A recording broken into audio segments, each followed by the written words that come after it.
जय हिंद, जोहार झारखंड। मैं शमशाद आलम। कतर की निचली अदालत ने भारत के 8 रिटायर्ड नेवी अफसर को फांसी की सजा सुनाई थी, लेकिन 12 फरवरी 2024 को वो 8 रिटायर्ड नेवी अफसर को रिहा कर दिया गया और सकुशल वो भारत वापस आ गए। इसमें जो सोशल मीडिया में जो एक ट्रेंड चल रहा है शाहरुख खान को लेकर कि शाहरुख खान की अहम भूमिका रही ये 8 रिटायर्ड नेवी ऑफिसरों को भारत वापस लाने में, कि सुब्रमण्यम स्वामी इस बात को कह रहे हैं कि इसमें मोदी और डोभाल की, अजीत डोभाल की कोई भी भूमिका नहीं है। इसमें जो 8 रिटायर्ड नेवी अफसर जो भारत वापस लाए गए हैं उसमें शाहरुख खान की बहुत बड़ा भूमिका है। लेकिन क्या ये सच है? अगर सच है तो भी अच्छा है, और अगर शाहरुख खान की कोई भूमिका नहीं है इसमें, तो इंडिया की विदेश नीति इतनी मजबूत है कि हम अपने 8 रिटायर्ड नेवी ऑफिसरों को वापस भारत ले आए। लेकिन यहां पर मसला और भी समझने वाली बात है, आखिर वो 8 रिटायर्ड नेवी अफसर को कतर की निचली अदालत ने फांसी की सजा क्यों सुनाई थी? ये क्वेश्चन बनता है, ये सवाल बनता है। और आखिर वो 8 रिटायर्ड नेवी अफसर जो है कि वहां कतर में क्या कर रहे थे, उनका काम क्या था, आखिर उनके ऊपर जो ब्लेम लगाया गया था वो ब्लेम क्या था, एलिगेशन क्या था। तो इस वीडियो में हम लोग विस्तार रूप से बात करेंगे क्या वाकई में शाहरुख खान की अहम भूमिका रही है या नहीं रही है, उनको जो है कि सजा सुनाया गया था, क्यों सुनाया गया था, कब सुनाया गया था। चलिए चलते और समझते हैं विस्तार रूप से। अगस्त 2022 में जो है कि हमारे 8 रिटायर्ड नेवी अफसर जो है उनको गिरफ्तार कर लिया गया। एक कतर के एक न्यूज चैनल है अल जजीरा के रिपोर्ट के अनुसार जो है उसे गिरफ्तार किया गया था। इनके ऊपर जो ब्लेम लगाया गया था, जो अल जजीरा ने जो रिपोर्ट पेश किया था वहां की सरकार को, वो ये किया था कि जो डील हो रही थी कतर और इटली के कंपनी में डील हो रही थी पनडुब्बी को लेकर, वो पनडुब्बी का जो डील हो रहा था वो डील लीक हो गया, क्योंकि कतर की सरकार चाहती थी कि हम एक ऐसा पनडुब्बी खरीदें, या मेरे लिए एक ऐसा पनडुब्बी आप बनाइए। इटली की कंपनी वो कह रही थी, कतर की सरकार, एक ऐसे धातु से बनाइए जिसका कोई पता लगा ना सके कि वो पनडुब्बी कहां है। और आप लोग को मालूम होगा कि नेवी का जो है कि सबसे मजबूत हथियार पनडुब्बी कहा जाता है। लेकिन ये बात आखिर इजराइल को कैसे पता चल गया कि एक डील चल रहा है इटली की कंपनी के साथ कतर का?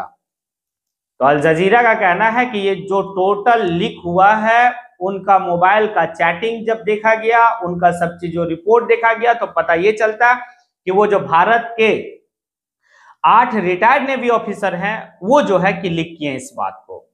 अब उनको तो गिरफ्तार कर लिया गया। उसके बाद कतर की निचली अदालत जो है वो आपका 26 अक्टूबर 2023 को फांसी की सजा सुना दी, और 28 अक्टूबर 2023 को मैंने एक वीडियो उसके ऊपर बनाया भी था।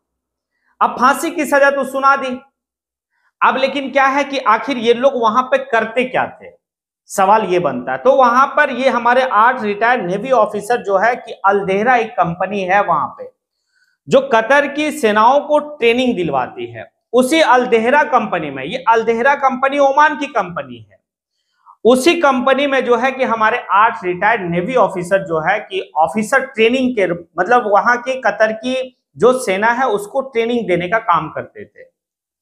ऐसे लेकर जो है कि उनके ऊपर एलिगेशन लगा और फांसी की सजा उन्हें निचली अदालत ने सुना दी थी। तो उस समय मैंने कहा था कि निचली अदालत ने जो है कि फांसी की सजा सुनाई है, क्योंकि आगे जब हम हायर कोर्ट में जाते हैं, उच्च न्यायालय में जाते हैं या उच्चतम न्यायालय में जाते हैं, तो जो है कि फैसला को परिवर्तित किया जाता है, और बाकायदे जो है कि फैसला को परिवर्तित किया गया।